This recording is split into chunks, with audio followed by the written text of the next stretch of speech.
Good evening, everybody. Let me turn on my microphone. Please silence your phones also and turn your microphones on.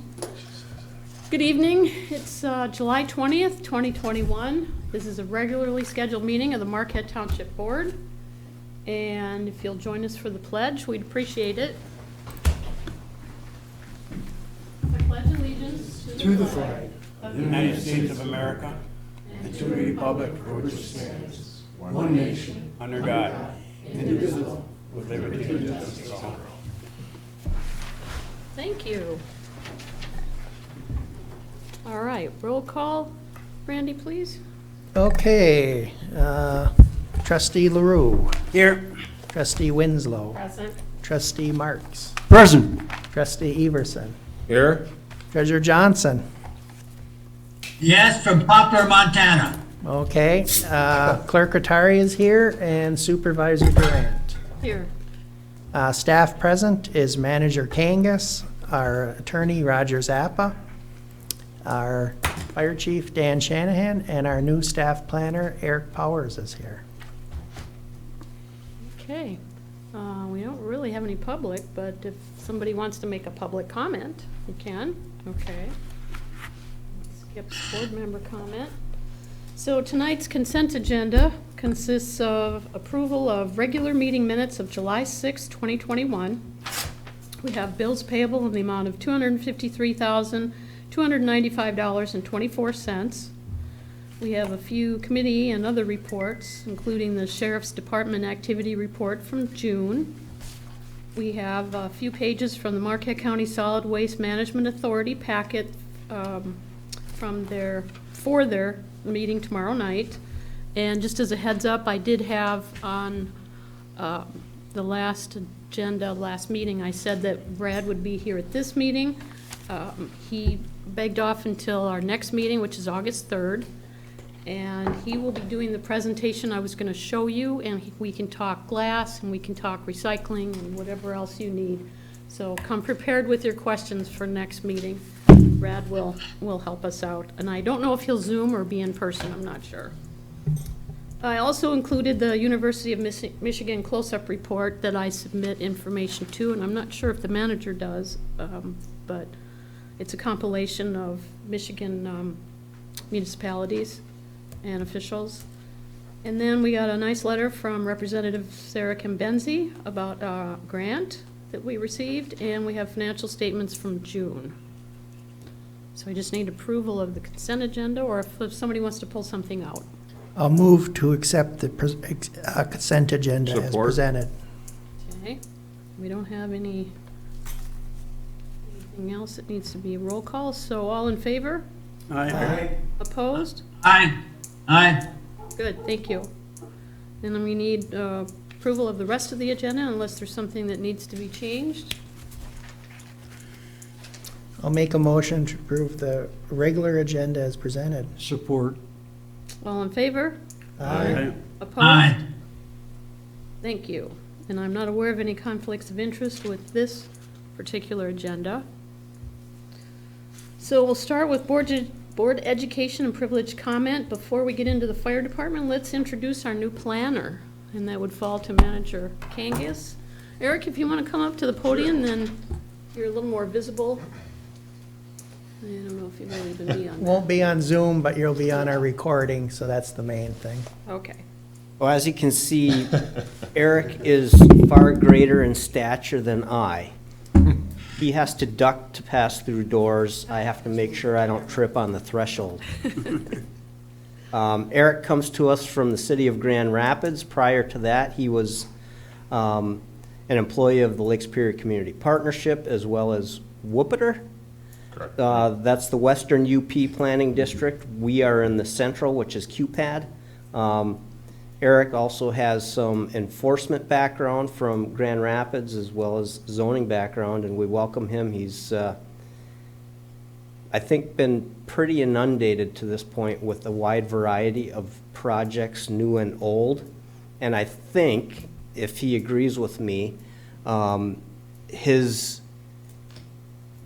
beginning here at the township should be fairly exciting with a lot of things kind of coming to the surface here shortly after his arrival. Some very exciting things that we can't talk about yet, but hopefully soon. So with that, I'll let him introduce himself. Well, it certainly did seem like you timed it, like some of those things were planned that way, but thanks, John.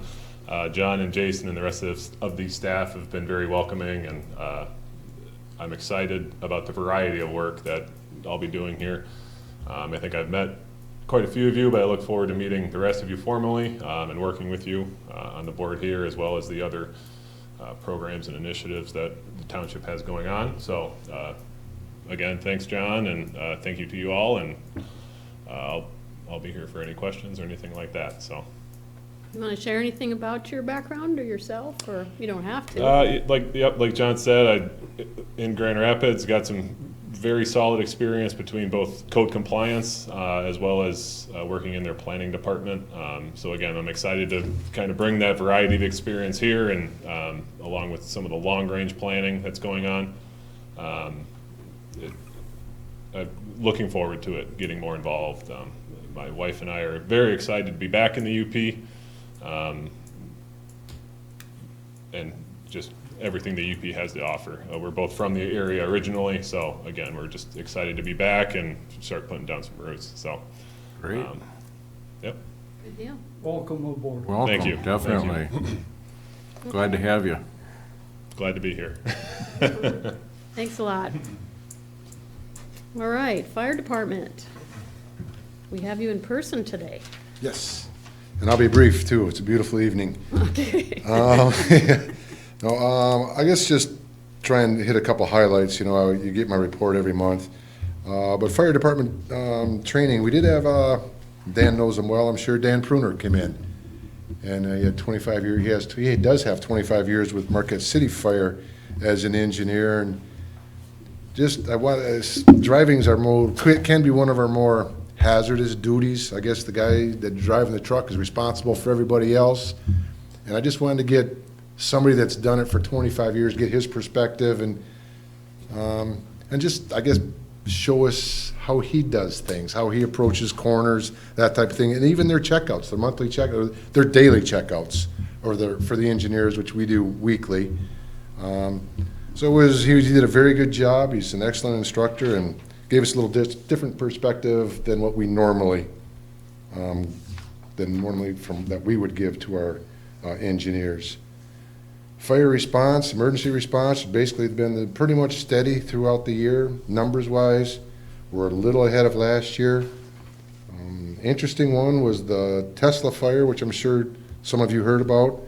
And we did have Powell Township and Chocolate Township for mutual aid, because we had just previously that week read about the amount of water it takes to put out a Tesla or any EV, electric vehicle. Membership is at 32 now. I said the other day to somebody 31, we're at 32. We did hire Trevor Koski. He's a younger man with no experience in anything, real excited. He came highly recommended. And then we also hired Nicole Fawcett, who's currently working for the township in buildings and grounds. And I think she'll be a real asset to the department also. She's an EMT. Meetings, I'm believing that our last COVID meeting was a couple weeks ago. That's until further notice, but we're hoping no more COVID meetings, because those get long, and those were a couple times a month. We did host the Marquette County Firefighters Association meeting at our Township Hall last month. And we had a very good conversation with Chocolate Township Fire, Marquette City Fire, and Special Ops on our water rescue plans. SOGs type of thing, what we expect of them, what they expect of us. And in a nutshell, that was it for the month. Nothing real exciting, but does anybody have any questions on anything? Busy though. You had 3 or 4 calls today already. Yeah, we've been a little busy this afternoon and everything. Yep. We did get to go out to Wetmore Pond, and I'd never been there, to Runner's Rum. Maybe some of the bikers and hikers would know that area in Wetmore's Landing. Just south of Wetmore's Landing, about a half mile. People like to jump off the rocks there too. So we were out there last night till pretty late. But anything else? I wondered about that one, it's the age of the woman, you know, Yeah, jumping good off for of her, rocks. but yeah. Wow. Good, yep. Yeah. I don't know if I'd be doing that. Yeah, no, 68, but yeah, to each their own. exactly, yep. I think she'll be okay, but a little bit of discomfort. So Dan, do you want to talk about why the jet skis at the Upper Harbor? Yeah, good point. I'm glad you brought that up. We put it up there, we were transporting it to the Little Presque, seems to be our main response area. It's gonna be there. And we did have one recently at Middle Island Point. And I had talked to the city about possibly putting it there, because our response would be a lot quicker up to Little Presque and to Middle Island Point. Middle Island Point, we do have a launch area there from a gentleman I don't know that he wants his name known, but he's very well known. And he's been very gracious, and we have used his property and his launch for a couple of things. But we just found out that might be taking us too much time. So the city offered to let us store the jet ski down at the Upper Harbor, no charge, which is nice. And if the city ever needs us, we're right there. The jet ski's already in the water. Just a quicker response. Good for the community. Yeah, it's good for everybody. It really is. And they were real gracious with, letting us have it. No, I understand it's government, but still no charge. And it was nice. Good idea. Yeah, and it's gonna work out nice. Thank you. Any other questions for? I got just one. Now, with that being there, you could also go down on M28 with Chocolate Thank you. and assist down there with Yep. an incident they may have. Yep, They seem and- to have 2 or 3 every summer, too. Correct, and that was brought up, we did when we talked with Special Ops and Chocolate. Well, they were a little, just wondering, because we do have the jet ski, it can be very helpful, obviously. But nautical miles wise, we're gonna be quicker to go there too, and it's a little bit shorter than Little Presque, actually, so. It's gonna be a quicker response for them as well, but I'm glad you brought that up, because it was brought up in the meeting, and we didn't. Win-win for everybody. It really is, yep. Yeah, the Upper Harbor is the place to be for the jet Good. ski. And Do you want to remind the public how we got the jet ski? the jet ski, yeah, by the KBIC donated the jet ski. I can't remember how many, 5 years ago? Maybe. Something like that, yes. After they had the couple mishap, drownings out there, KBIC was very, very generous in donating the jet ski. And then one of the parents of one of the victims out there donated the board, which was very nice too, an expensive board, rescue board. And it's come in real handy. I didn't mean to put you on the spot, I just thought it'd be better if you described what happened Yeah, with how we got it. yep, yeah, there was the drowning out there, a couple young people died, and, yep.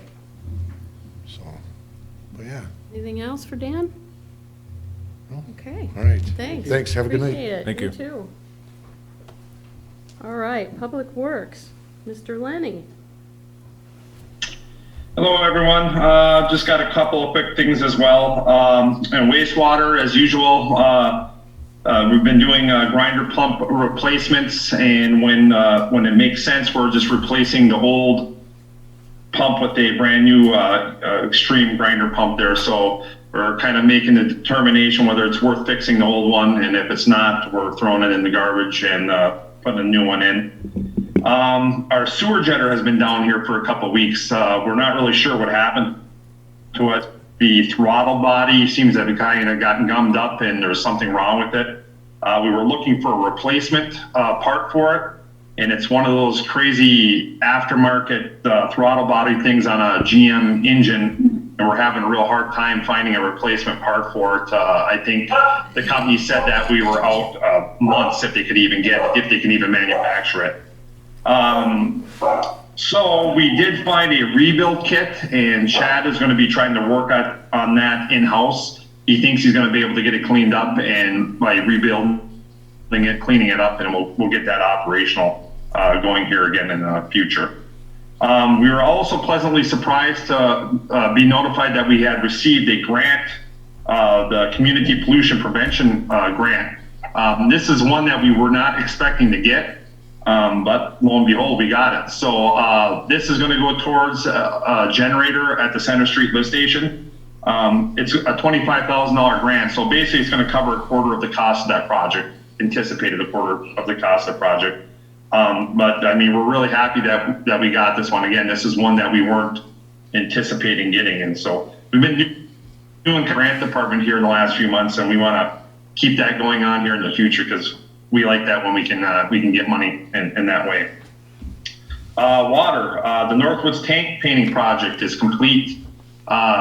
We have actually completed filling up the tank yesterday to overflow. It's chlorinated, and they are pulling the first back key sample tonight at 8 o'clock. Hopefully this will be up and running here again by the end of the week, we're hoping. Eagle kind of put in some new procedures here. We have to, as always, we have to chlorinate, and we had to get back, but now we have to waste the first tank of water, which in the future we didn't have to do that. So we're gonna have to drain 200,000 gallons of water. So we gotta fill it up and get our good samples, and then we gotta get rid of the water, refill it up, and put it back in service. But we're anticipating having that done here by the end of the week. And if you get a chance, go up there and take a look at it. To me, it looks really nice. I lost the vote. I put it up to a three-person vote here, and I was outvoted on the color. But I'm really happy with the selection we had. It looks nice. It's a nice blue color. The Ontario road construction project's ongoing. New hydrants and valves have been installed, so that's going pretty good. We did have one thing happen there when we dug up by our PRV. It was found that the two isolation valves on either side of the PRV, that the bolts had corroded. Some kind of galvanic action or something going on there. So it was actually very fortunate that we found this and we were able to replace everything and fix everything. Otherwise, we probably would have been back there in a year or two digging up a new road and fixing these valves. So it was really good that we found that. And we actually have another valve up further towards the intersection of Ontario that's leaking, and we're feeling that probably the same issues going on there. Some kind of corrosion or something's going on. So we're going to take this opportunity and replace that valve here too, because again, if we don't replace it, you know how that goes. Probably in 2 years, we would be digging up a road, and we don't want to be doing that. We are also repairing some hydrants around the township that were broke. We had one on Erie Street that was being worked on today, so that one's going to be back up and running. We have a couple other ones that are marked and tagged, and we got those scheduled out to be repaired here in the next few weeks. So hopefully we'll be back full force on our hydrants and getting everything going there. Basically what was happening was these old Traverse City hydrants from the they're just old, so things were seizing up on them, and when we would try to get them open, it was essentially, the stem would break. So with those things, it's to put a whole new hydrant in, because we don't, the parts are hard to find, and they're used parts and old parts, and it's just better putting something new in. Building and grounds, if you went by the pavilion at Lions Fielder, you noticed that we had some new doors installed. A really good job on that. It was, if you watch them over there doing it, getting the old doors out was actually most of the work. He had saws, masonry, cut-off saws, jackhammers, hammers. He had a little bit of everything going in there. The doors were kind of set up for a nuclear bomb attack, I think.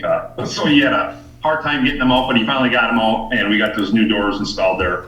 The old ones were very beat up, and we actually had somebody got stuck for a little bit in one of the bathrooms because the door was so warped that it kind of stuck on the latch.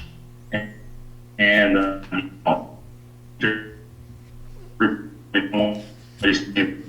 bathroom. Also over there, we pulled up a lot of the loose gravel from the pass around Lions Field. It just didn't look nice, and it was getting kind of messy, getting all over the place. So we got that pulled up, and we will be putting down crushed limestone along this pass. So it should look pretty nice. We're going to try to get it compacted down and make a nice hard surface, and hopefully that won't end up all over in the grass like some of the other stuff was. So that's all I have for now. What questions do you have, Pete? Lenny, at the bathrooms and the tennis court, is there any plans of replacing that stainless steel toilets and sinks? Yes, we were talking about that here just when we were doing the doors. So yeah, we do have some plans. It's probably not going to happen until next summer at the earliest. But yes, we're definitely kind of going through and looking at the plumbing in there and seeing what'll have to be changed and replaced in there, because yeah, those are kind of terrible. They're not very nice looking. I can't imagine that they're very nice to use either, especially when it's cold out. All right, thank you. Dan, go ahead. I got a couple of questions. I was just wondering if it's coincidence, or I have myself and 3 of my closest neighbors all had their grinder pumps fail, and when they came to fix them, I'm not sure what they did, but they all 4 of us had to have the guys come back a second time to take care of it. Now, I'm just wondering how cost effective that is with their labor versus just replacing with a new grinder pump to begin with. That's kind of where at the point where we're at now. It's some of these components that we're getting they're not very good. They're inferior products. I don't know where they're made. They're just a lot cheaper than what they used to be. So that's kind of the point that we're getting at, is if really these pumps are been rebuilt multiple times, we're just going to replace it with a brand new one. So you're going to probably see that more and more from us, that we're going to just say the heck of it, we're going to put a new pump in right off the bat. So yeah, we're trying to get to that point where, it's just probably not going to make sense to replace them anymore, or not to repair them anymore. Okay. And secondly, when do you think that the sidewalks over at Lions Field will be complete, as far as the new limestone? Yeah, I think he was supposed to get the limestone was supposed to be delivered today. I didn't see it at the end of the day, but it's either, I would say, within the next week. Probably by next week, we're hoping to have all that stuff down and ready to go. Okay, perfect. Thank you. What else for Lenny? Go ahead. So can you just remind people what time the bathrooms are closed at Lions Field? Because I was Those there, pavilions, and it was closed at 4:30. the ones by the ice rink are closed at 4:30, but the ones at the pavilion should be open. Until when? They should be open 24/7 for now. Okay, all right, just so people know, the ones by the playground are closed at 4:30. Yes. And that's because we don't have enough staff to keep them open, or to lock them later when all the kids are playing, or just so people know, because I of course heard that question. Yeah, it's just primarily because there's nobody on duty later on during the night to lock them up. So, there's nobody, we would have to call somebody in if we wanted to lock them up at like 9 or 10 o'clock. Okay, but when we have the event for the township, they'll all be open later? If there was like an event, yeah, we can have them open later. Yeah, because we're gonna have what is that called? Community Day. Community days. They'll be open later Yeah. then?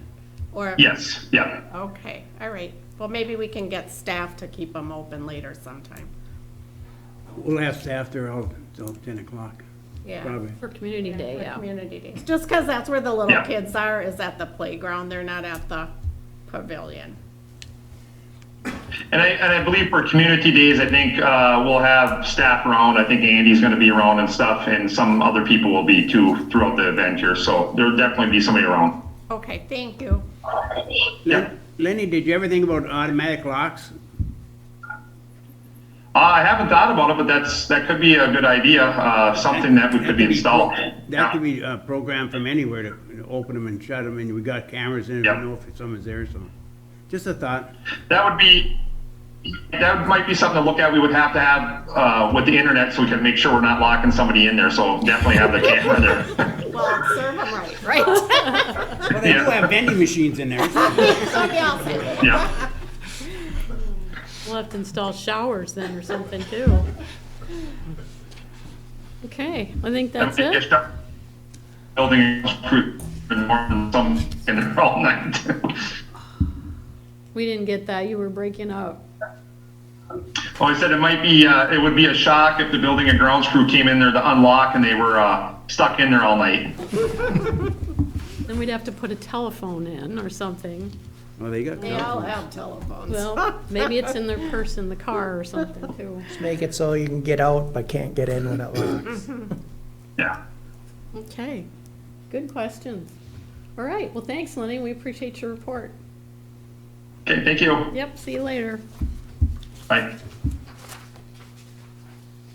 All right, the attorney report. Mr. Z, you're up.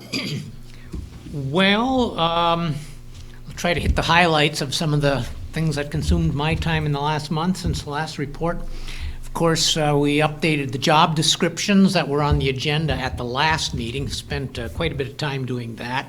In the last 2 weeks, it's been mostly tax tribunal issues. We've got 2 cases that we're right in the midst of ongoing settlement negotiations to see what we can do of resolving them short of going to a hearing in Lansing. And we've got 2 brand new tax tribunal filings that came in the last few days. We've had a couple of interesting FOIA issues that we had to take a look at in terms of figuring out what should appropriately be redacted in the responses that the township provides on some information.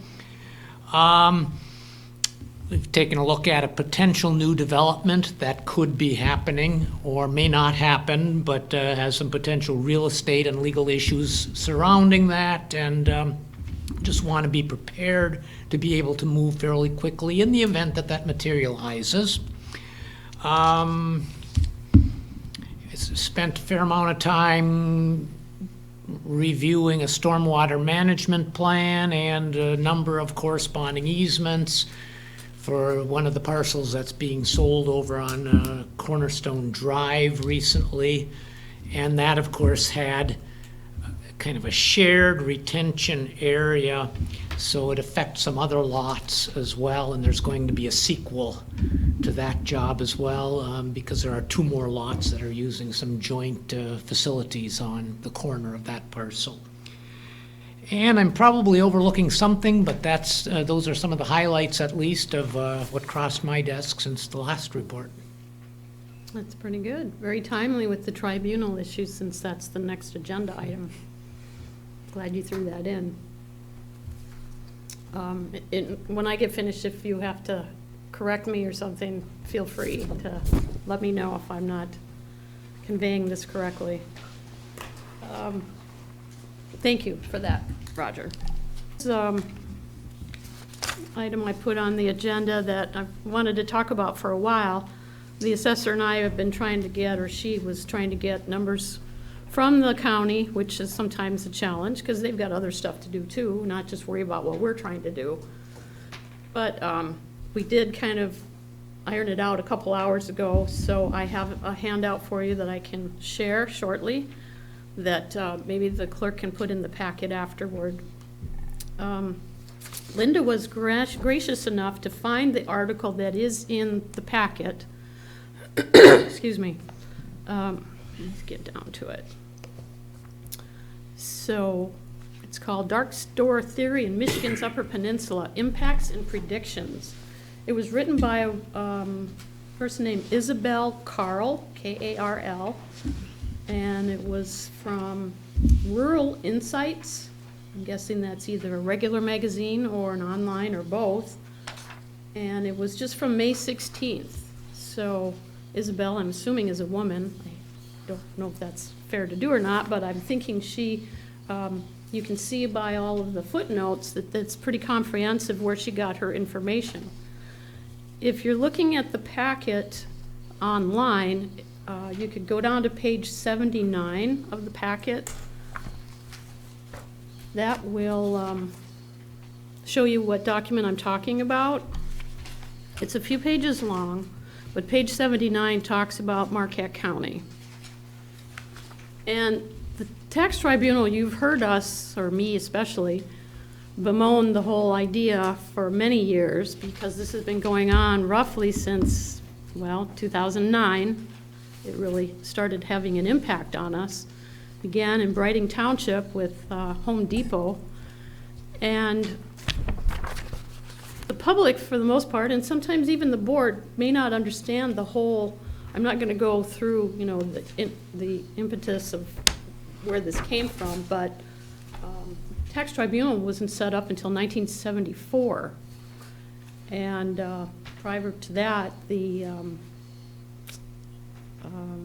Treasury and the Tax Commission and Attorney General would review tribunal issues. Now, the average person can go to the tribunal too. This is not just from big boxes, but that's typically where people know about it now.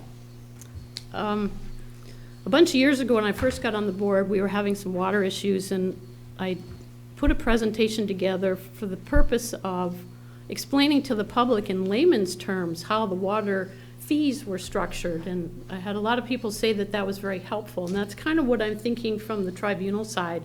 It's very confusing, but it's important to the average taxpayer, because if we have less revenue from bigger corporations, some of the burden falls to the general public if they want more parks or more services, or if we need more of anything.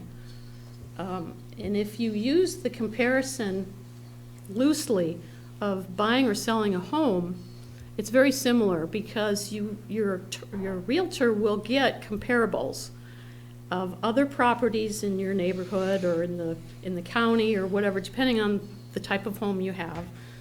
So the tribunal works pretty much the same way. I'm not an assessor. We have an assessor on staff. In fact, she just kicked off, I think. So I don't know the intricacies, and she's been studying for years, so I don't mean to, by any means, take her place. But if you're selling your home or listing it, the realtor's going to go out and look at other homes similar to yours. And that helps them determine the value of your home. Now, on a bigger scale where the county is concerned, you know, if you've got a Myers or a Lowe's or a big box store, I hate that term, but a big store, corporation, it's harder to find comparables for that, especially if you're like in Riding Township, where they may have a Walmart and a Home Depot, and that's it.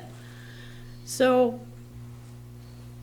to condense this a little bit, again, I don't want to make this a big, long explanation, but sometimes it's hard to get comparables, and there are caveats also with deed restrictions. I'm not going to explain those. That's another big, long explanation. But I'm trying to impress the complexities of the tribunal decisions.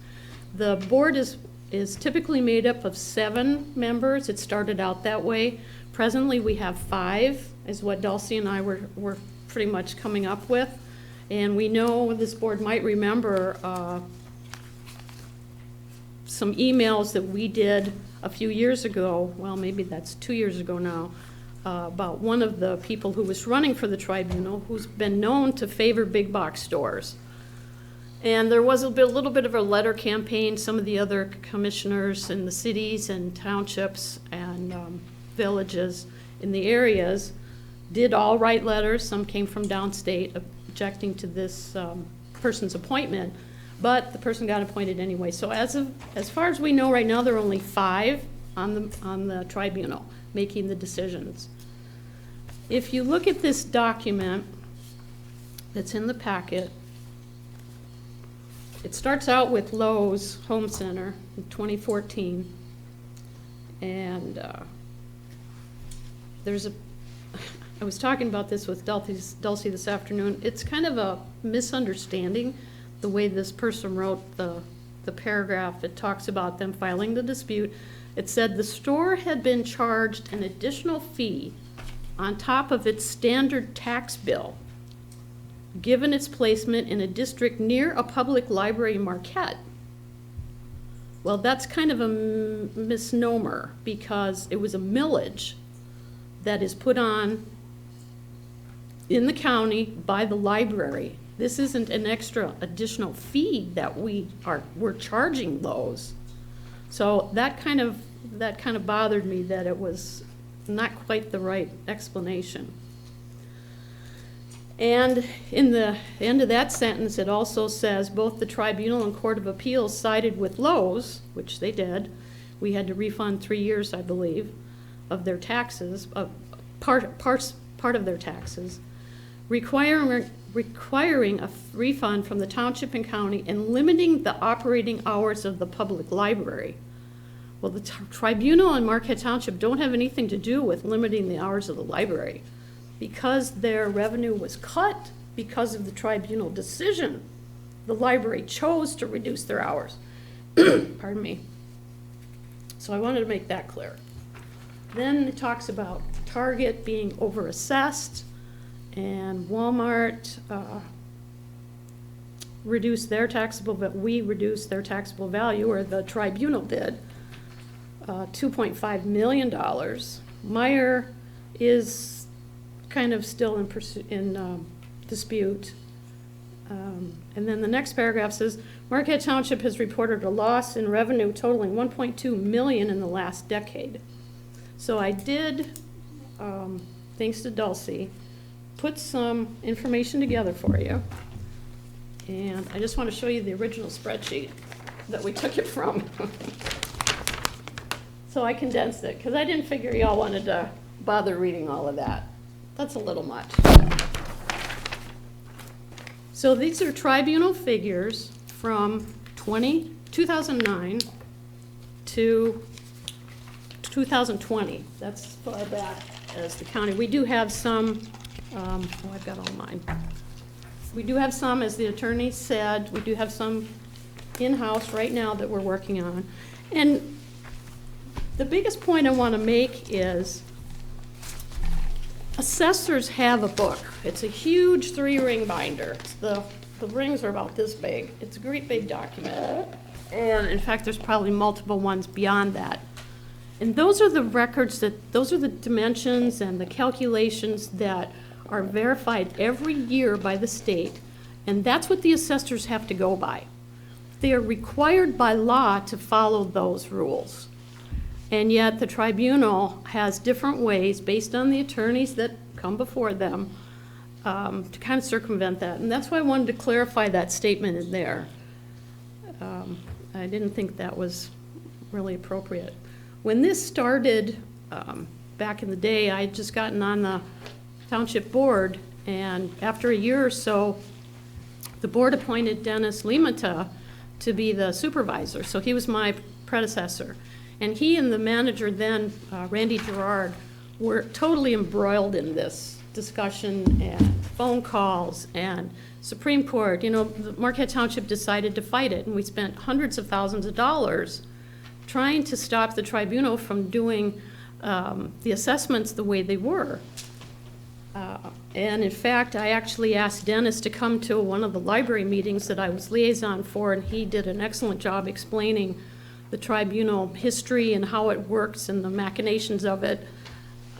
And at that point, then the library got a hold of their network of libraries across the state and informed all of them. And they did have kind of a letter writing campaign to try to get this all, the misnomer of the big box store debacle, in my mind, to try to get it right. And to the credit of our legislators currently, they are trying to do stuff to fix it, basically, you know, quote unquote.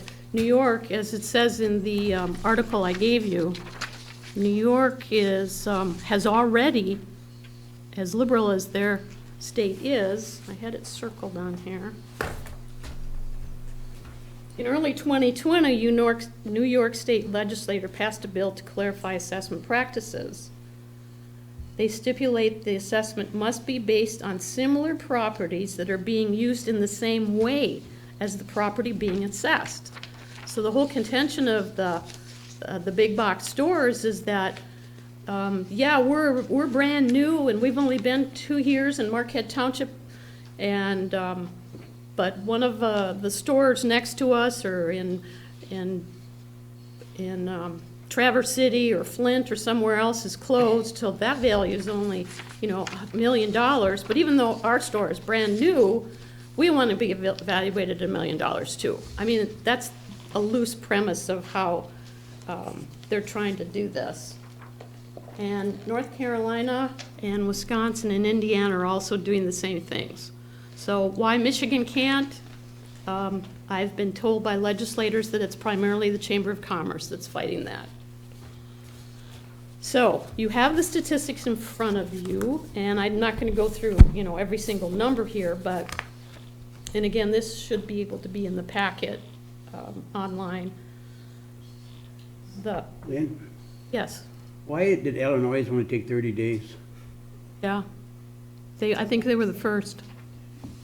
You're right, I know, they jumped on it right away. Randy and Dennis. Our attorneys and that can't figure that out, how to do it right? Randy and Dennis had people calling them from all over the country, trying to get the details back in the day on what precipitated it, what to do about it, what we were doing about it, what were we doing differently. In some cases, when you've got a building that hasn't been assessed, even a big hotel, for 10 years, the assessor can go in and say, yes, this can be valued less. It isn't as valued as high. Maybe a building that's built, the plans say that they're gonna use, and I don't know the building terms, but, 2x6s, when actually they ended up using 2x4s. So the value of the property that was built is actually really less than what it was expected to be. So the assessor can make some adjustments in certain cases, and not all of the I don't know what the term is, rebuttals, I guess, or refutals of lowering your taxes go to the tribunal, and some have to be settled there. Sometimes we have to send an attorney to Lansing and we send the assessor.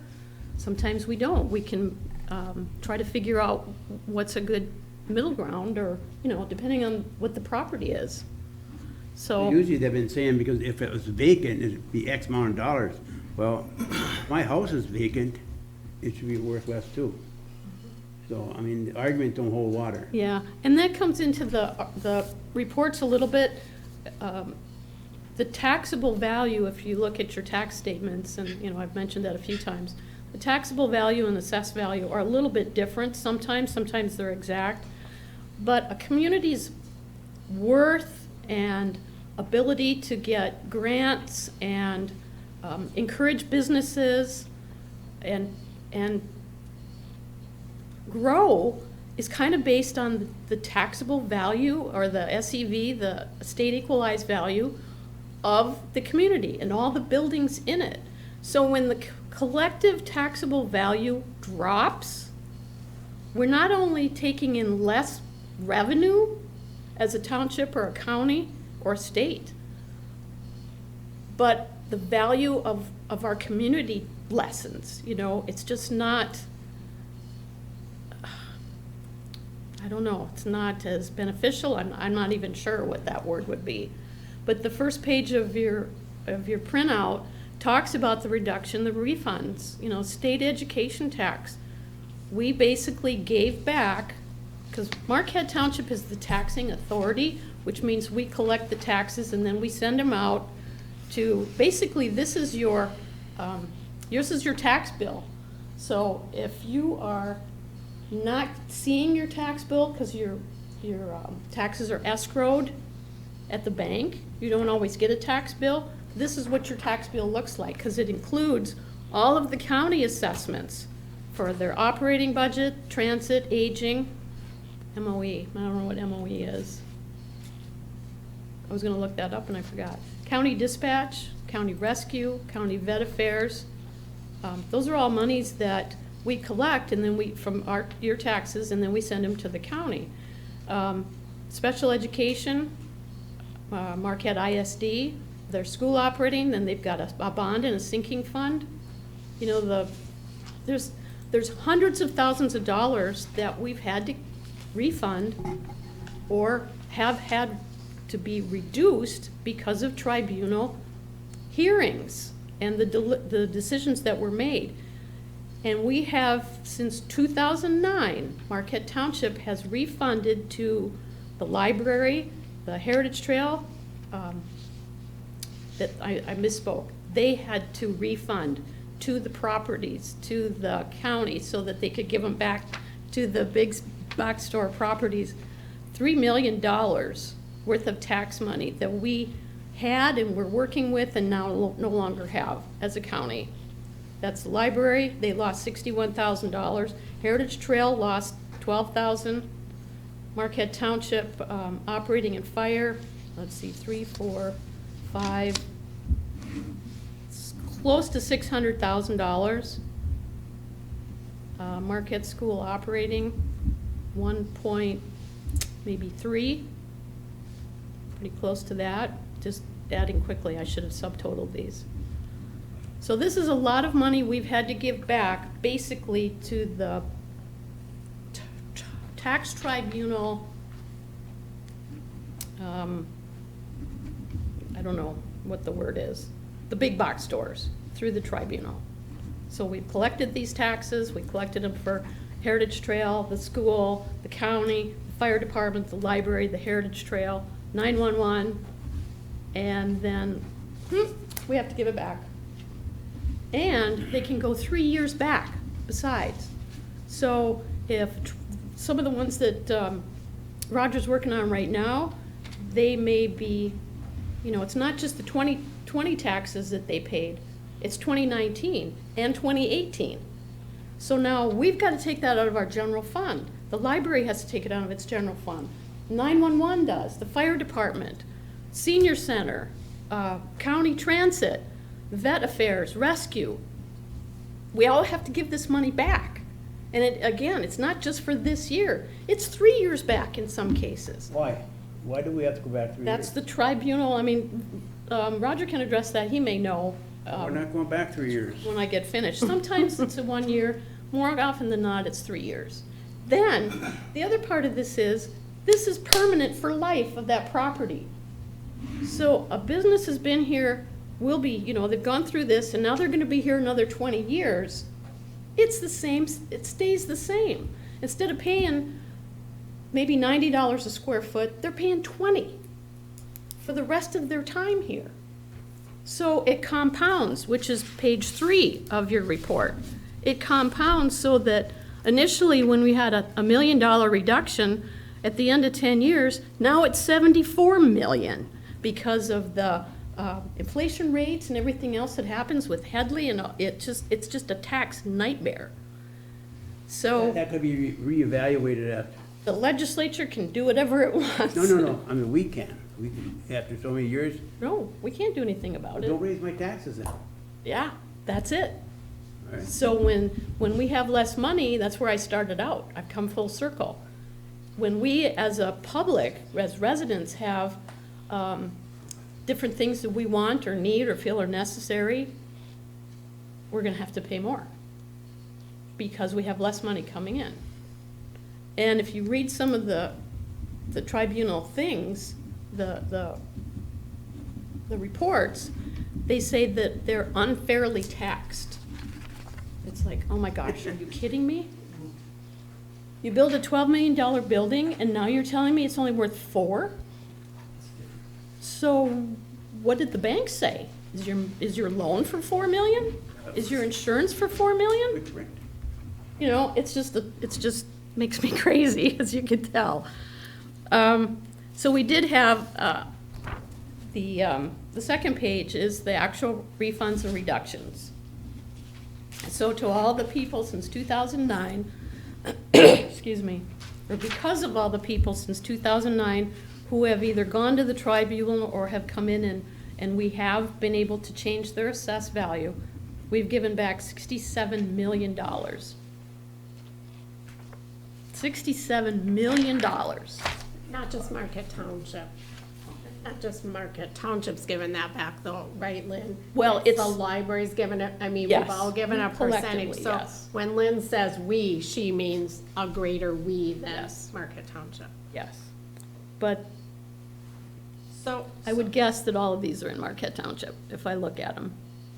yeah, so I have a question. Sure. So there's a page, and when Randy posts this out there, I think I would encourage you to look at who has asked us to get a reduction. And there are some names on here that are not gonna be easily associated with who they are. So how can we tell people who's Greencastle? But, you know, who isn't the point? It's not important. These are corporations. And, and when the Attorney Shapiro started this whole debacle, you know, he went to the company and said, okay, I'll tell you what I'm gonna do. I'm gonna go to the tribunal and I'm gonna dispute your taxes and say that you need to be paying a third, and I'll take a third, and it won't cost you anything. That's a lawyer game. Right, well, it is, but I mean, the legislature went along with it. But I So still, who isn't the issue? yeah, but I still, as a resident of this township, paying taxes to provide for the township, I wanna know who I shouldn't be No, spending money on. I would not say that. You wouldn't. These are corporations at a higher level than, you know, these are not your mom and pop stores. That's Well, not what there's some on here that look like mom and pop to me. They're pretty much, for the most part, they are the big box stores. And there was discussion when this started, you know, maybe we should start, you know, boycotting all these stores and stuff. Well, these are your neighbors and friends, and they play with your daughter and son at school, you know. These are local people working here for larger corporations following the state. The state is who's at fault. The state is not, Well, the that's, state is allowing this but to happen. you see, that is something that I think I have a choice to decide whether I visit and support that store or not, based on what they do in our community. It's not about. That's not gonna make any difference. Well, Lynn, I don't know if it will or won't, but I am gonna be the choosing person in that. That's true. But know. if the public wants to do something, they need to start writing letters to the legislators. Well, that's been, They're the ones that need to fix this. but it's been ineffective. Well, like Pete said, in Illinois did it in 30 days. They had a whole different system, Well, but, they knew what was coming. That's the problem. And yeah, we do have a different system. yeah. So in my world, my small little world here, we saved some ones, these people listed here, $67 million. We did what? They got back $67 million. This list here. Collectively. For the last 10 correct. years. So when we're looking for money to do things, a park or whatever, looks to me like this might be the group we should be asking. Slow down, big girl. Are you gonna ask them? Well, anyways, I still think, Pete'll go I out. would like to know who they are. Well, and this is, you know, I did verify with the assessor. There's nothing here that I'm not showing you that isn't a public record. So I wanted to make sure that you had good information. Yeah. Anyways, thanks. And I have to say, before we go on, that someone, my brother actually showed me this article, so I got it, so it's come down the stream. Yeah. And she validated her sources, so if there's anything incorrect, those sources have incorrect information. Yeah, some of them were TV6, so I don't know if, Yeah, someone was an editorial in the Mining Journal, I think. I think 2 of them were. John? I think this whole tax tribunal thing, Is your microphone on, John? yeah, that, Okay. is a very complex issue to try to communicate to our people. But I think we also need to communicate that it's a much bigger issue with a lot more at play in the Michigan legislature. They appoint, the governor does, the people who sit on the tribunal.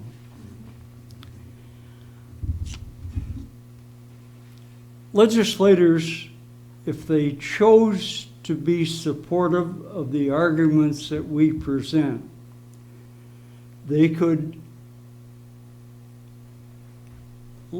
leverage that support with other issues that the governor would be anxious to have adopted. and play it politically in the game that's there. First of all, let's talk about how this evolved. Well, let's not get too deep. I tried to keep it kind of general. Well, no, I'll have it a lot plainer than what was been described. There's a law firm in Detroit that offered people who had enterprises, businesses that were before the tax tribunal. They offered to represent them if they would sign a contract that for the first year, the money that they saved, if they were successful with the tribunal, a percentage of that would be the payment for their service. Now, all of a sudden, you had legal services being offered to the people who wanted to go before the tribunal, or maybe didn't even have any idea about going there. But they would, if you would go and were successful, you don't have to pay a dime for law services.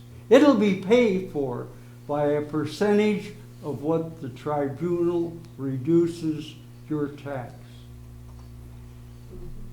One argument that I think is outstanding, and I think that the legislature ought to be going out of their mind with it, is these entities who argue that their tax by the local communities, by the local assessors is too high, actually insure those same buildings for a considerable more than they're willing to accept there. Yet the tribunal will not accept that argument. They will not let that be presented. And does that make sense to anybody here, that if you can tax, and the state government controls how much you can insure. If you can insure a building for more than you're willing to be taxed, then there's something wrong with the system. Something basically wrong with that system, and we should use that argument again and again. It should be common sense to most people. How the hell can you insure a building for less than you want to let it be taxed for? And we ought to take that argument and share that with our people, because that's one everybody can understand. Thank you. Thank you. I didn't know if you had your hand up. Yes? About an hour ago. Okay, well, just kind of. Randy knows how long I've just sat here. I forgot now whatever it was, so. No, you had mentioned the Chamber of Commerce. What the hell did they have to do with this whole ordeal, and why would they be against it? Money. Because they're for business. Oh, boy. They support business. Yeah, but you still want more business. I mean, it's to me, it doesn't, none of it makes sense, but. That's what MTA, Judy said, that they were the biggest. And Sarah and Ed have been working really hard on this, and Ed McBroom did a fantastic job at Victoria Enyard's hearing to try to not get her on the tribunal board. He did an awesome job. Their mind was made she was up. very tongue-tied, yeah. Their mind was made up before, any of that ever came about.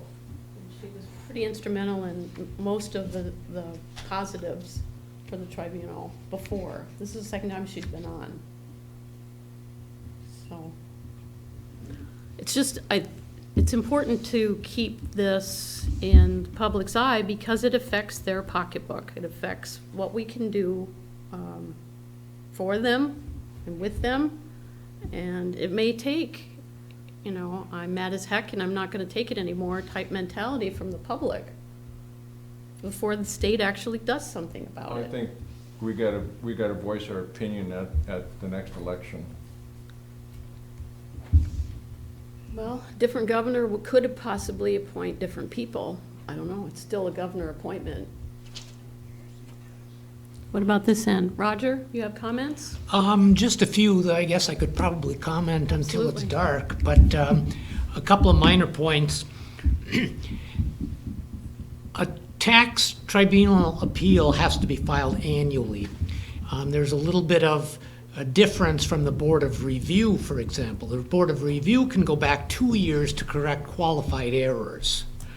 A tax tribunal appeal, for the ones that crossed my desk this week, are for 2021, for example. So they don't go back retroactively.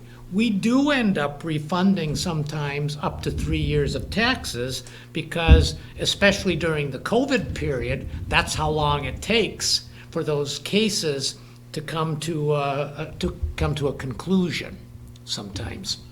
So, fine distinction there.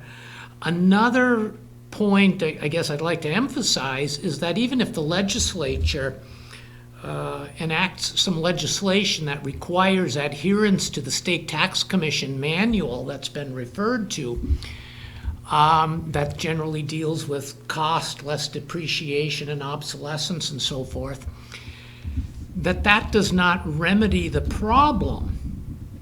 It's a step in the right direction because the system would end in terms of valuing at an arguably incorrect basis.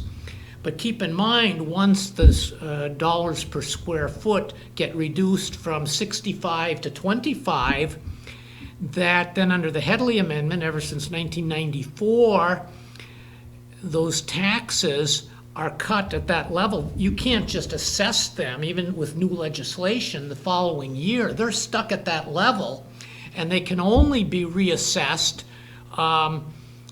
for the greater of the cost of living, or 5%, and that's a constitutional amendment. And that excludes for the moment when somebody does a remodel or puts an addition on, when you have a whole new type of situation. Until the property is sold, then that's what's referred to as the uncapping.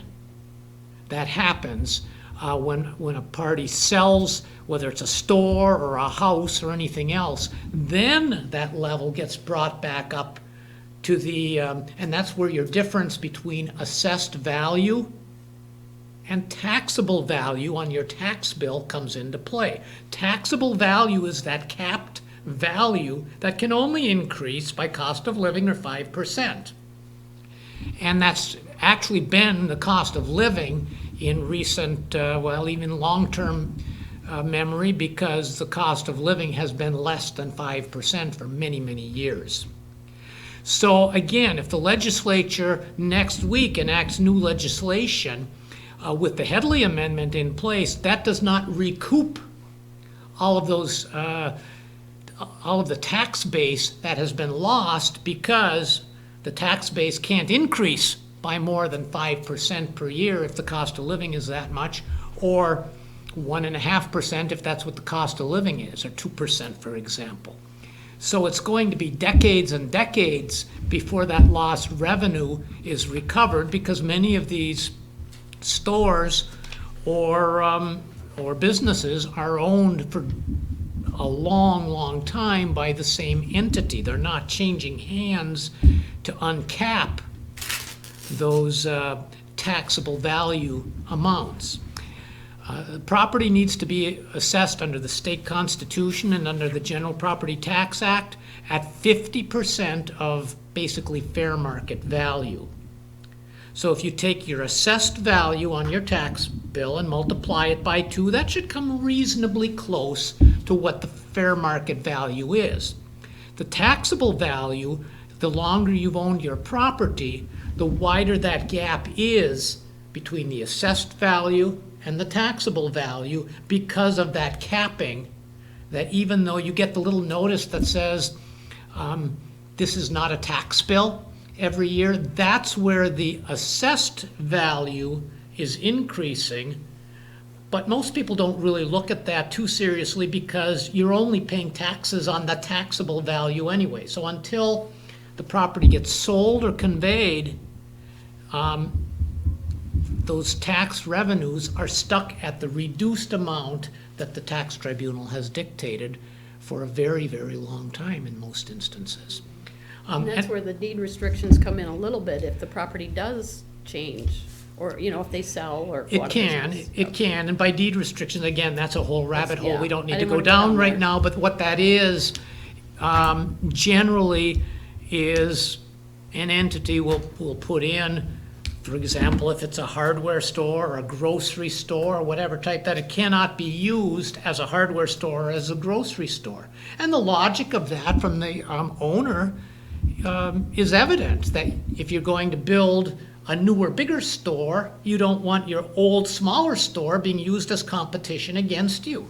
So there's logic as to why those things are put in place, but by putting those deed restrictions in place to the extent that they're enforced, then that further limits the utility of that dark store that is now vacant, and it's more and more difficult to be able to find a market to use it for. Otherwise, you wind up chopping it up into little pieces and trying to put hallways into it that violate fire codes and make it just an impractical type of conversion.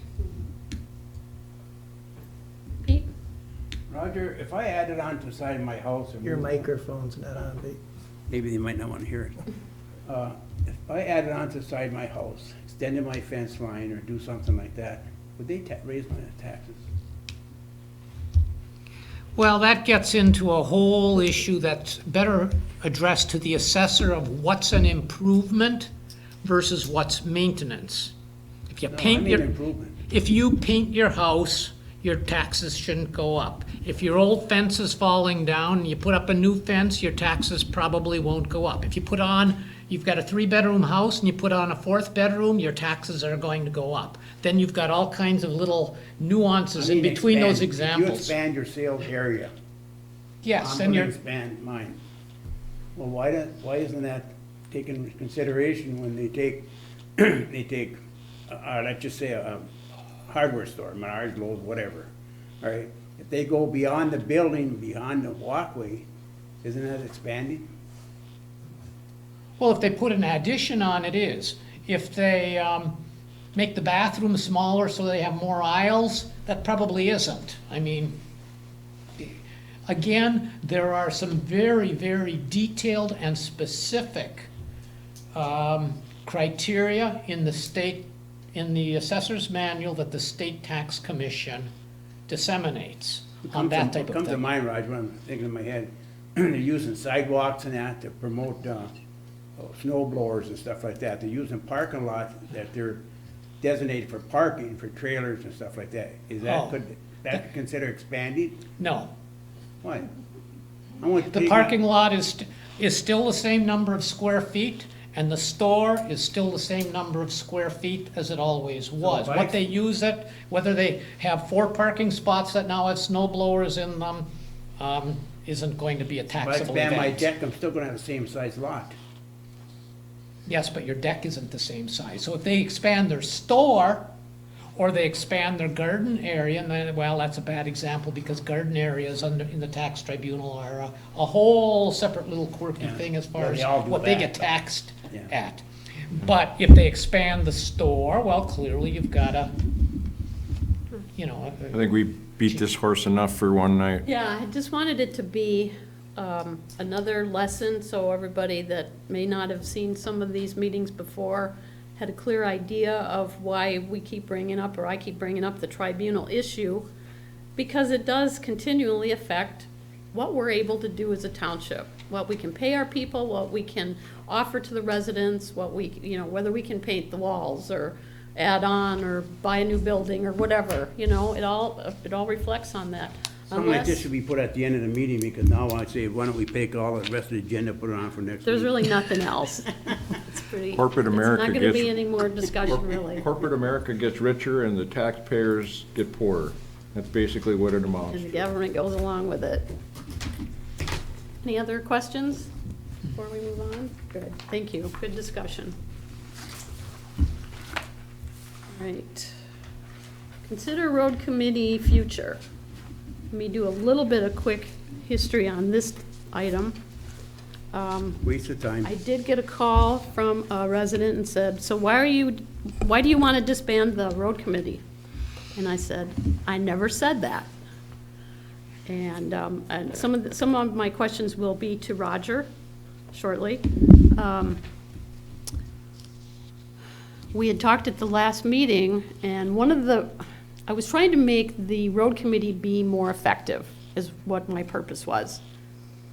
The events committee that we have now is a very laissez-faire committee. We've got, people who are out of our area that participate, and they help with the events. It's great to have volunteers. They don't really do minutes. They kind of announce their meetings. They don't, it's just a very casual type committee, if you even want to call it that. So my question was, why can't we have the road committee be that type of a committee and just kind of, not disband it, but dissolve it for now? And if there are volunteers and we have a board member that's a liaison, who want to meet and work with staff, because we don't really have any road projects other than the main maintenance one, and they've had to cancel so many meetings because of lack of quorum, that I thought maybe that would be the best way to allow them to continue to operate without being so tied to any specific rules and regulations. And they had always adhered to the Open Meetings Act and everything else. There's bylaws for the road committee. And I thought, well, maybe if we just suspend that committee temporarily until something were to come up, that would at least let them continue to be effective and offer assistance to staff. So, after that point that I was trying to make, Roger explained that that's not possible based on the way we have it structured already. We already have bylaws, we have a committee, even though there aren't enough members, No, they are. volunteers. We got a quorum all the time now. Why? Because we got 4 members. That's Well- all we need for a quorum is 4 members. You need 3, to be honest with you. Yeah, we had 5 Now we and got 4. and you only had Now 2. we're looking for 1 more. Okay. So that was the reason for why this discussion came up. So Roger, can you help, or is it a long discussion if we talk about this in conjunction with the events? I mean, if it's something that has to, Well, they're two very, very different committees, but the answer to the question that was raised 2 meetings ago, in which I issued a written opinion on, was that basically there is nothing in the ballot language that prohibits the road committee from being disbanded. That was the first question, because recall that it was the roads committee that came up with the list of the rehabilitation schedule, is what was the term I was groping for. And that was presented then to the township board to accept and adopt, which they did. There's nothing in the ballot language that refers to the roads committee. It's all action by the township board. So if the board should so choose, it has the option of eliminating that committee if it wishes to do so. That was really the only question initially I was asked to look at, is can we do that? Then that evolved into, if we don't, can we just meet when we feel like it, where we feel like it, without adhering to the Open Meetings Act, which, of course, if it is a committee that has decision-making power, even if it is to the extent of only making certain types of recommendations but reducing choices that the township board has, then you have to take minutes, you have to have an agenda, you have to have a regular schedule, and it has to be open, all the meetings have to be open to the public. So that was the conclusion I reached there, and that's the road committee. And that's because the road committee is reducing, when they take a look at, for example, the annual maintenance. The road committee is making a recommendation to the township board that we're going to work on Werner, and we're going to work on Brookton Road, and we're going to work on Center Street or whatever, but we're not going to work on these other streets because they look really good. To some degree, that's a decision right there to reduce, to make it easier for the township board to decide what should we do with our limited money that we have. So that's the reason that's arguably, to err on the side of caution, decision-making authority to reduce what is going to be worked on or to make recommendations. So that's why the bylaws were drafted in the manner in which they were drafted back in 2013, 2014, somewhere around then. So we need to adhere to that unless you're going to completely change what the road committee does historically, and that could be done, I suppose, but that would not then be the road committee as we know it. It's sort of fruitless to compare the road committee to other committees, like the beautification committee, for example, was one that I know we discussed that I don't think even exists anymore. But It's a committee of one now, sort of. well, in any event, it's just a very different setup, so the comparison is not terribly Valid. productive. Okay, that's fine. Pete? Well, I hate to differ with you, but the road committee in the last several years has got more done than has never been done before. If it wasn't for the road committee, you wouldn't have roads out in front, they're all paved. You wouldn't have a lot of stuff that you don't see out there that we work on, that don't cost us money, per se, that belongs to other identities, municipalities, all right? Yes, we got the roads done, we got the millage, people pass over 70% of the pay for the fixing the roads, that belongs to the county. Right now, we're working on lighting. We spend a lot of money, I forget what it was, to put on lighting on the highway for pathways and stuff like that, and then around the roundabouts, that people are going right through, and we don't take care of our residents. We have a dark community, people are walking in the dark, and the roads we brought up before about widening the roads, that we're working on those. We're working on cutting back the limbs, and we're paying for having light. Your street lights, we don't even have them on all the intersection, we're supposed to have ordinance. You're supposed to have 30% glow pattern. Hell, we don't even have enough to get through the leaves, the branches. That's what I'm working on now, and before you left there, we had a list of the intersections that had to be cleaned. Because there's more to it than just, what we do here.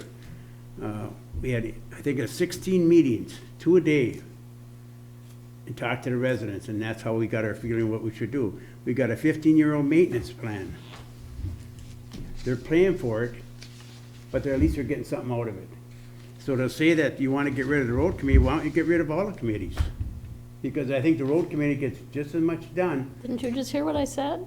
No, I'm not. I have to just say how I feel. I didn't say I wanted to get rid of the road committee. I know you don't, but there's a thing out there that the road committee is very important because we're not getting it done through through the county other departments. All right? I don't see anyone else riding. I don't see anyone at night looking at lights and roads and cracks and stuff like that. So I just think we should just leave it. And I would make a motion that we continue on as it is right now. We'll try to do a better job. We'll do a better job with the minutes. We just got a secretary. We got a secretary, we got a vice chair, and we got a chair. We're going to try to keep it going and try to do a good job, a better job than we have in the last couple months. We need another member, but even at that, we don't advertise. We got shortages coming up, and we don't even advertise for the dang thing. So we got to do a better job at that, let people know what we're looking for. I did talk to staff about putting it on the website when we have, Yeah. I talked to Andrew about putting it on the website and Facebook when we have an opening for a committee. Mhm. We need to put it in the utility. I talked to Andrew about that, making sure it's on the back of the utility bills. And the road committee don't get paid for doing this, it's all volunteer, so, you know, just. I think we You got said, bigger- you I think said we that got was a bigger- motion? I just think we got bigger All right. fish to fry than this right here, I think, until we get all our ordinance done. If there's not an issue on why we should abolish the road committee, then let's move on. Let's take a vote and move on. Yeah, there wasn't a motion to abolish it, Well, so. I don't know where it came from or why, Continue on but as is. Because there were at least 3 or 4 meetings that this gentleman was extremely frustrated that they couldn't meet because they didn't have a quorum. So I was trying to figure out how to make that happen so that they could conduct business and deal with the lighting and make a recommendation to the board without having enough members. And Roger just explained that that's not possible. So I said, okay. It was, Some I of that was was trying to because figure out of how the way they we could work. organized, we replied back to the people, so, well, we got a little bit of blame on our own, how we handled it, so. But we need more people. So we should move on? Move on. So John, my, did you have- so my point of order is the road committee's established and it's continually working there. There's, my opinion is there's no motion that needs to be made to move forward because it's already in force. That's kind of what Dan's asking. okay, Yeah. that's you okay fine, with but that, yeah. Pete? Yeah? All right. They've done a tremendous amount of work for this township. Absolutely. And I think they need to stay right where they're at, how they're at, and I think they can get one more member So if without each much of you goes effort. out and tries to find someone else, that just solidifies your position even more. You need to go find, well, hang on, John had his hand up, Linda. I appreciate that. I'd like to know, my recollection of how the road committee got created, it got created as a subcommittee of the planning commission. Is that correct? Yeah. Answered planning. Okay, that's important. Because whatever they're going to recommend would go to their committee, it would go to the planning commission, and if the planning commission thought well of it, they would send the recommendation to the township board. But in the end, it's the township board that's responsible for the money in, Yeah. not any committee, and certainly not any subcommittee. Linda? So what I'm hearing is we need at least one more member. Age, any age? Young matter. people, here's an opportunity. Maybe the government class would like to send someone. And they meet once a month? Once a month? Once a month. And we have to Actually- meet 6 times a year. That's what our bylaws. And we advise the board, it says in our bylaws, of what we have. It don't say nothing about planning. Okay, so once a Sure, month, arm of the planning. We'll have to verify that. once a month for not longer than an hour. Yeah, because it's a 5:30, it's an hour before this. Yeah. Okay, well, just so people know, it's an hour commitment, not more than 12 times a year, not less than 6. And the position that's open is actually term ending 12/31 of this year. So if they wanted to kind of get on and see what it's like, Yeah, so young it's not a people, big commitment. well, let's, who aren't watching this meeting anyways, but. Yeah, Okay. gonna put that on our Facebook page, John blast has it out there. John has a. John, you had your light on. Go ahead. I did see you with your hand up, sorry. I turned or I hit my button and then turned it off when the motion was made because I felt like maybe my comment wasn't necessary, but I do feel I should state for the record that I probably instigated this conversation based on what I recognized as an outsider coming in as the priority of the tasks. Uh-oh. I see you're holding up my evaluation form. I understand what that means. I'm being honest and forthright on this.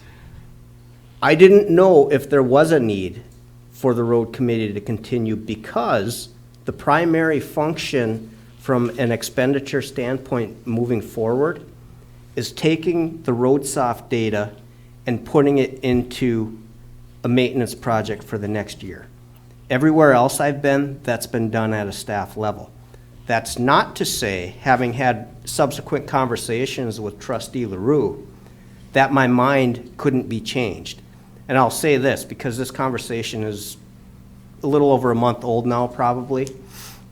There is certainly value to what the Roads Committee does beyond the maintenance projects on an annual basis.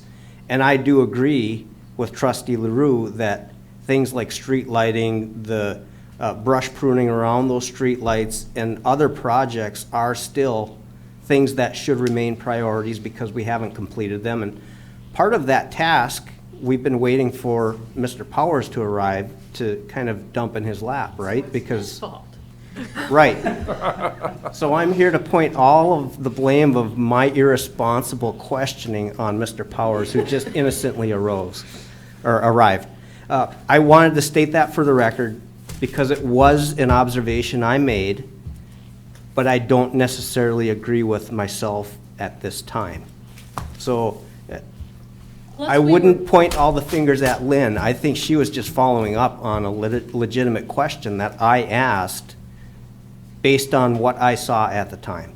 But we both saw how frustrated Pete's been for the last couple months because, you know, he can get in there and start cussing and say, we can't have a meeting. Why? Well, we don't have a quorum, you know? So I'm thinking, okay, how can we fix this? If anything, recommendation was sad. I believe this conversation created a renewed energy to focus on some of those priorities that are maybe back burner issues but need to be front burner issues.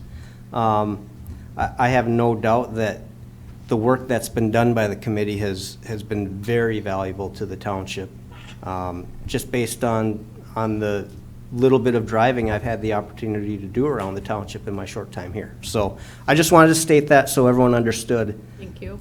I did raise that question, and that's really what I think spurred a lot of what Lynn has brought to you to discuss.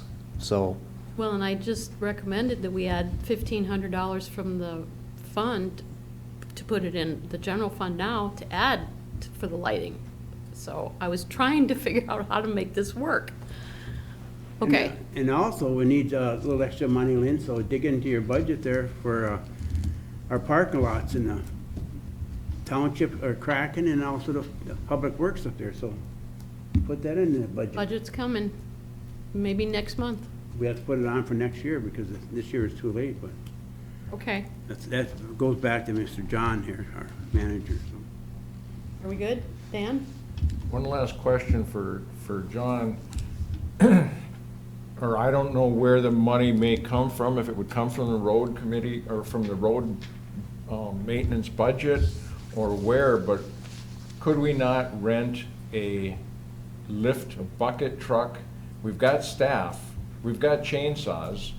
Could we not Do more of the road committee. get some of that? The county isn't gonna do it. They're not gonna do anything for us. So why couldn't we just rent a bucket truck and get some of this brush cleaned up, and so this lights maybe work a little better in the dark areas? Some of it's light and power, John. I think the arrangement we have with BLP is actually a very favorable arrangement for the township if we can work on their schedule. The first round of tree pruning they did earlier this year, I think went very well. I believe their crew and our crew worked very well together. In fact, BLP's crew sang praises of our crew, so that's a really good sign. And if we can continue to do that moving forward, we can spare ourselves the expense of renting a truck, the resources to find a truck to rent, and providing the training to operate it properly. And that's the most significant concern when it comes to bucket trucks. Has that been approached with BLP to try and get it on the agenda again? We have not talked about a second round, but I think we can. I know Pete's been doing some homework recently on it. I think there's probably an opportunity to do that where when they have downtimes in their schedule, they'd probably be willing to do it to a limited extent because we are one of multiple communities where they exist. So we can't monopolize their spare time, of course. If we can see what can be done and maybe move forward with it, that would be great. On a funding level, I should state the road maintenance budget itself is already subsidized by the general fund, so there's no reason we couldn't do that. I think it would be a good idea to earmark whatever amount of money we want to spend on an annual basis to do that, if we're going to. And we can discuss that in the budget process coming up shortly. Okay. Lynn, I Sure. just want to say that I don't object to people questioning things, but I just feel very strongly about what we've accomplished and what has to be done that hasn't been done for years. Yeah, it's obvious that the road millage #1 is just stupendous. You know, you guys accomplished a whole lot. And the spin-off of that, there are other county or townships that doing exactly what we did. And they did it because we did it, so. Yeah. The city of Marquette questioned how we did this, and Sarah Cambenzi asked me how we did this, so that she could pass it on. I said, call Pete. You better have coffee. Decaf.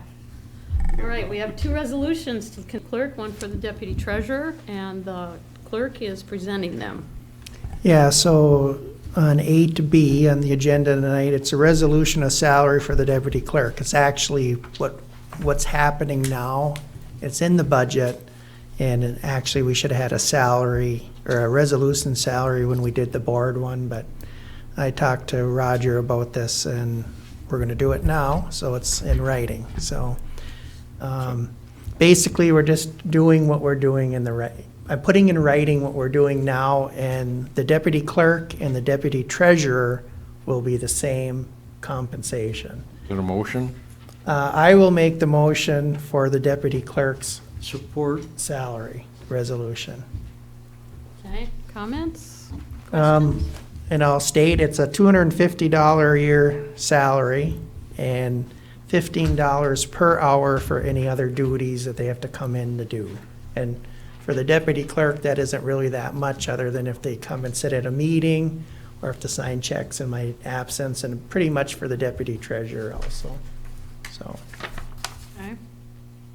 So, go ahead and do a roll call vote. We don't okay. No questions. Clerk Rattari is yes. Trustee Marks? Yes. Trustee LaRue? Yes. Trustee Winslow? Yes. Trustee Everson? Yes. Treasurer Johnson? Yes. And Supervisor Durant? Yes. Motion carries 7-0. Okay. And the next resolution is for the deputy treasurer. And basically, since we approved the job description at the last meeting, the compensation for the deputy treasurer, this mirrors the job description. So we'll keep everything on an even keel here. And I'll make a motion to accept the salary for the deputy treasurer. I'll support that. And again, the deputy treasurer is $250 a year and $15 an hour for any other duties above and beyond. That's cheap for both at today's wages. Any questions, comments? Okay, go ahead. Clerk Rattari is yes. Trustee Everson? Yes. Trustee LaRue? Yes. Trustee Winslow? Yes. Trustee Marks? Yes. Treasurer Johnson? Yes. And Supervisor Durant? Yes. Motion carries. Okay, thank you. We don't have any committee updates this time. We did the last meeting. And no committee reports. Any public comment? Dulcie, we don't need you unless you want to make a comment. We beat the tribunal to death. Here earlier. Lynn, it's Dulcie. Yep, I said we beat the tribunal to death, but if you have any comments, go ahead. Yeah, I just wanted to update the township board on our 20% of our field work in the assessing department. We had our AMAR review in 2020, and currently we have reviewed 660 parcels, between online aerials, and now we are going out to take the pictures to verify. So currently, we are over 50% complete with field work and should be close to 60% done. So we're well ahead of the 20% requirement of the State Tax Commission. Okay, does that make sense to everybody? Do they understand what she's doing, that the assessor's required to do, the department required to do 20% of the year of the properties every year for 5 years, so that each property's covered? So she's. And that's an average of 20% a year. Roughly, yeah. So she's saying they've got 50% to date, and they should be higher than that by the time the season's over. Okay, any questions for the assessor? No, I think they're doing a great job. Thanks, Dolls, for zipping in. Yeah, I apologize. My reception's been horrible on this trip, so I'm sorry. Oh, sure. Okay, thank you. Okay. All right, any announcements from anybody? Randy? Yes, I have one announcement. For August 6th, 7th, I'm only one day off. We have the Catch the Vision Community Days at our Lions Field. It starts at, I believe, around 10 in the morning, and we'll go till 10 o'clock at night. We have 8 o'clock in the morning. I'm not even up then. 8 o'clock in the morning till 10 o'clock at night. It's always been 10. We have music from starting at 3 o'clock. No. It says 3 o'clock. Oh, hey. I should have came on time to the meeting, I think, John. I think you better do that. Live music starts at noon to around 2:30 with Eddie and the Bluesers. Pete likes the blues. Iron Daisy goes from 3 to 5:30-ish, and then the Maynards from 7 to 10. We will have kids fun with a couple of inflatables from Double Trouble from noon to 4. Bring your own lawn chair. Super One Foods will be on site selling brats, burgers, chips, water, and pop all day. And for those of you that don't know, the profit from that day is usually generously donated back to the township to spend on future events. So Super One has always been super to our community events and the township. Keep in mind that there is a detour route in place due to the construction on Ontario. So the most direct routes to get to Lions Field is via Woodridge from Wright Street or Fair to Summit or Cherry. Summit or Cherry. Summit or Cherry. Sorry, I'm still learning some of these street names. Give me 3 years and I'll be about 50%. Hold up that evaluation again. 3 years? I guess I'll study more if you want me to get it done in like 30 months, maybe I could do that. I'm getting there. No problem. This is always a good time. The fire department will be there with a static display. We're hoping we can get the sheriff's department there again as usual. We have sponsors, the Lions Club, we have Sunny 101, GTO FM, 103 FXD, Fox Sports, the Marquette Township Business Association, WRUP, of course Marquette Township, and TV6 Fox UP. So some great sponsors that work with us to put this all together. This will be my first community day because last year was COVIDed out.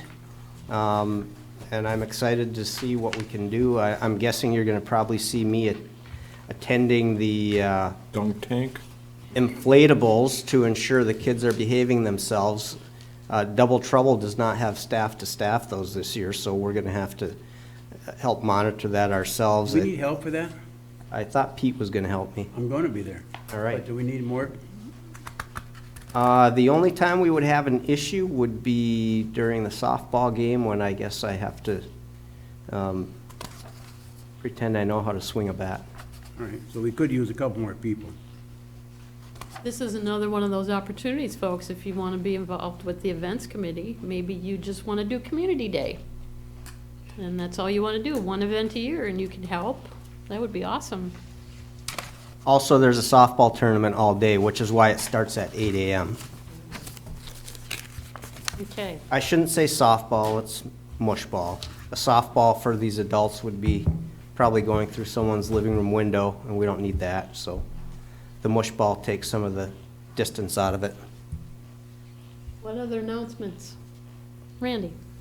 Okay, so in Treasurer Johnson, it's in your mailbox, but at tonight's meeting, I've handed out to the rest of the board the township manager evaluation. So you'll have the whole month of August to complete it, and by his contract, it has to be done by September 16th, that we get the results to him. But I assume with the form being simplified, it will be much quicker this year. And just return it to me, put it in an envelope, and leave it in my box. Okay? Is there a PDF if somebody wants to? Yeah, I can email it out also, which I will do. I'll email this out to the board also, but yeah, just get it back to me, and then we'll compile that, and then usually myself and the supervisor sit down with the township manager and look at things, and then usually at one of the board meetings, probably would be early September, we would announce it to the public what it is. And if the manager so desires to discuss it, then we could go in the closed session at his request to do that. That's his prerogative. Yeah. If you want to write on the back, you can, or if you need more pages, or whatever works for you. We've pared this down. Randy pared it down with John from, how many pages did we have? We had like 12 before. I think it was an awful review. Yeah, and remember for the board, this is, the review period is basically when John started, June 17th to August 31st of 2021. So it's throughout most of the year, almost a little bit. It's more than a year, but that's where we're gonna go. Okay, any other announcements? Manager, your report.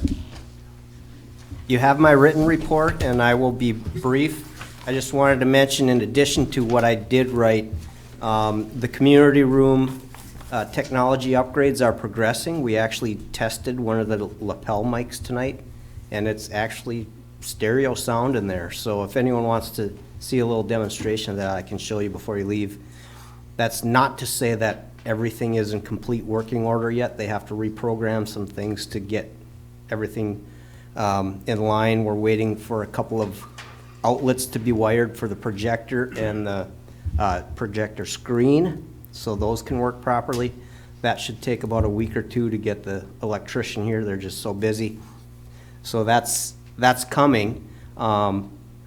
Also wanted to let you know that we did get our application in, or our request for the Arpa Funds, which is just over $400,000 in federal stimulus money for the township. We would get about half this year, half next year. We did request that. We did not have to indicate what we intended to use it on, but I can tell you there's a few people sitting at this table that have probably figured out how to spend that a few times over already. So once we determine better just what we can spend it on, we will come back to you with some suggestions to consider. And we have a few years to spend it, so no rush. The key is we needed to get the request in and tell them we wanted the money. If we did not, it would either go back to the state, which does not need our money, or it would go back to the other communities that chose to request the money. So somebody else would get it, and there's no reason why we would turn that money down, because it's out there already. The state has it sitting in a bank account waiting to be distributed to us if we request it. So the first $200,000 plus some change should be coming sometime in the very near future. And that it is an auditable grant, so we do have to justify where we're spending it and how and why and when and. Yeah. So interestingly, one of the approved categories for spending this money is lost revenue. We talked about lost revenue from dark stores over the past 10 years or whatever it's been. I don't think it's specific about tax tribunal decisions because this is a unique Michigan thing. We may be able to, one time, get that money back.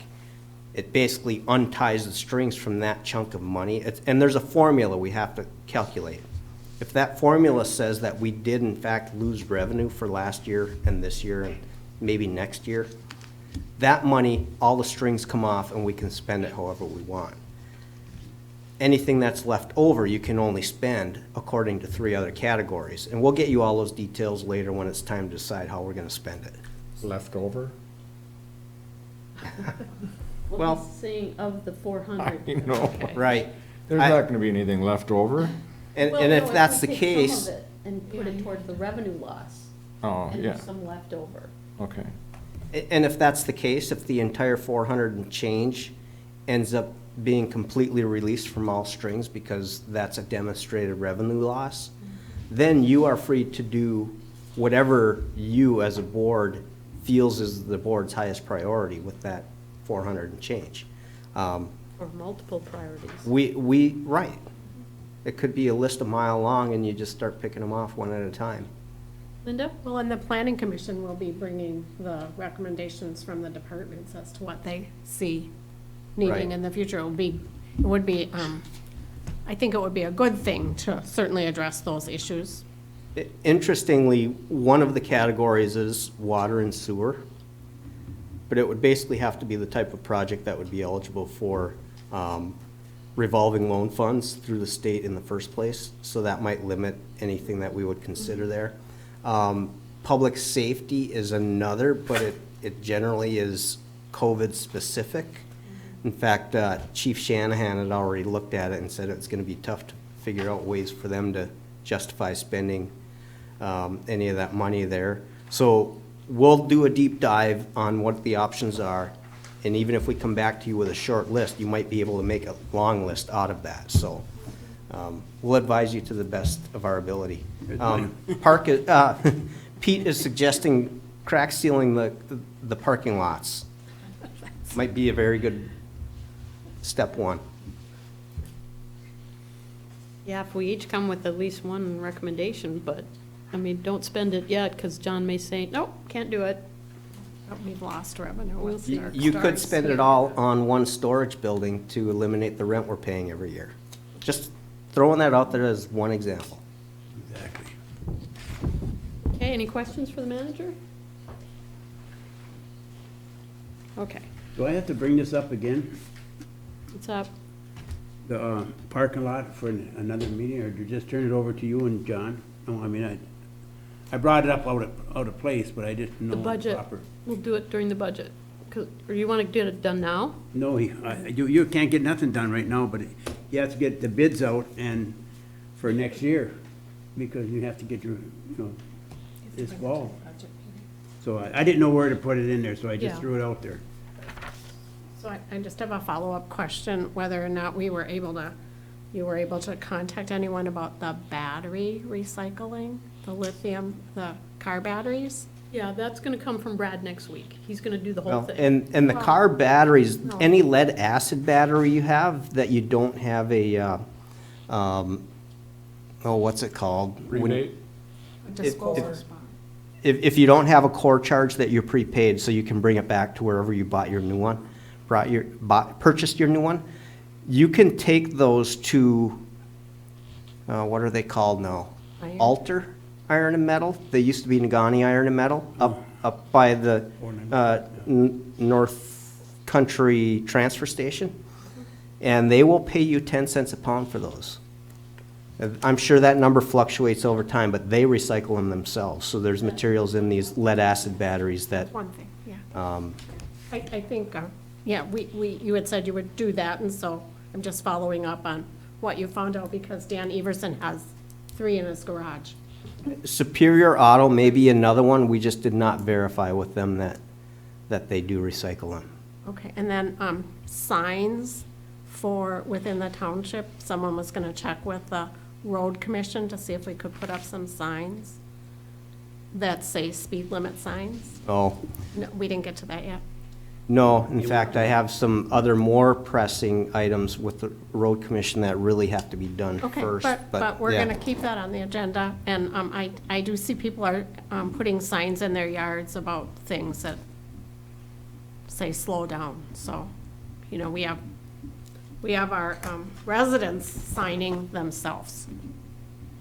And so we probably don't want that. And that's not unique to Marquette Township. I I'm can sure tell it's you, on my block in Harvey, I think there's probably no less than a half a dozen slow children playing signs. So that's indicating, in my world, that's indicating there's a speeding problem if we're asking people to slow down. I don't disagree. Okay, thank you. What you might find out, Linda, is that Lynn? county will tell you that you can't, they don't put them in away from the intersection. They don't go down the roads and that, so John could probably find out more, but that's what I found Well, out. maybe that can refer to the road committee. I found out.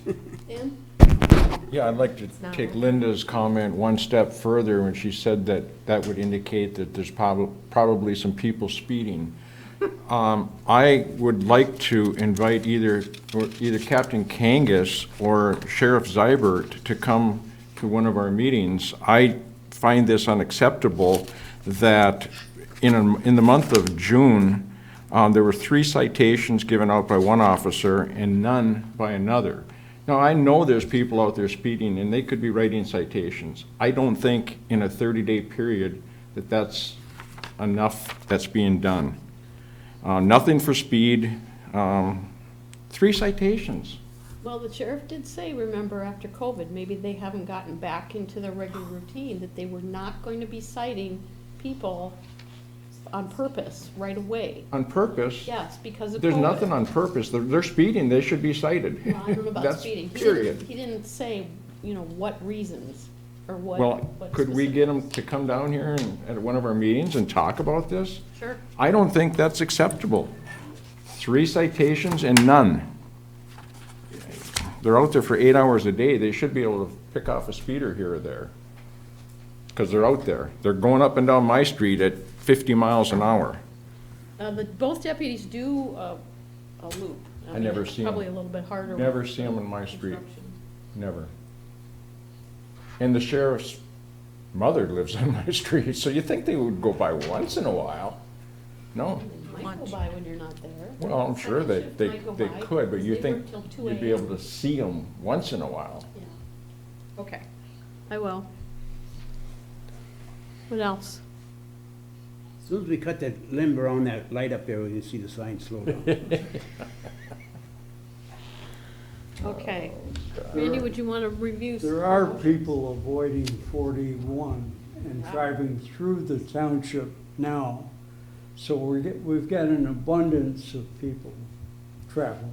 At 55. Go ahead, Randy. Okay, review the motions. Consent agenda was approved as presented. Approval of the regular agenda was approved as presented. The resolution for the salary of the deputy clerk was approved, and the resolution of salary for the deputy treasurer was approved. Okay. So, next agenda, I think all I have right on there right now is just Brad from Marquette County Solid Waste. And if something else comes up, or if somebody else needs something on, feel free to call me, or John, or Randy. Any board member comment? Anything to share? Randy?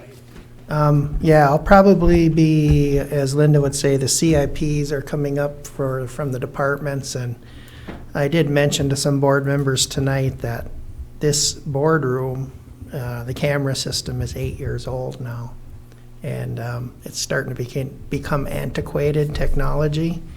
So I'd like to at least get a CIP going for improving the camera system for this boardroom, because it's 8 years old and it's on a computer that's 8 years old, and it just antiquated technology, in my opinion. There's better ways of doing it, and we can maybe get it live streamed and You don't have to take that out of your budget, do you? No, no, it'll be a general fund expenditure, but it would be a CIP project.